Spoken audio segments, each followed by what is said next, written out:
এখানে একটা বিষয় আপনারা খেয়াল করবেন যে অ্যাট ফার্স্ট এদের লাইফে যে এই বাচ্চাটা হ্যাঁ এই বাচ্চাটা আগে বের হয়েছে, এই বাচ্চাটা পরে বের হয়েছে মাশাল্লাহ। তো স্বয়ংসম্পূর্ণভাবে দুটি বাচ্চা বের হয়েছে, হ্যাঁ আলহামদুলিল্লাহ।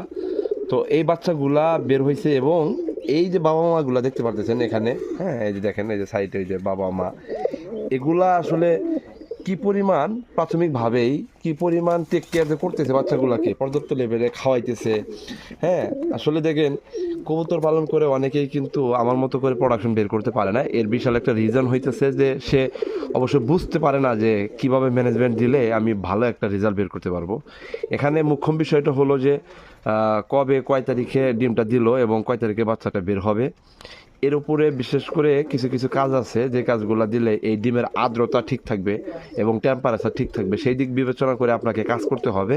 তাহলেই আমার মতো করে আপনি পর্যাপ্তভাবে বা পর্যাপ্ত পরিমাণে রেজাল্ট বের করতে পারবেন বা ডিম বাচ্চা বের করতে পারবেন।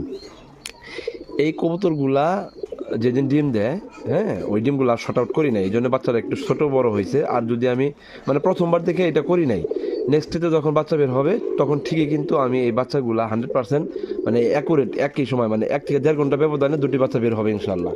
যে একটা বাচ্চা আগে বের হয়েছে আর একটা বাচ্চা 1 থেকে 1.5 ঘন্টা পরে বের হবে, ঠিক আছে।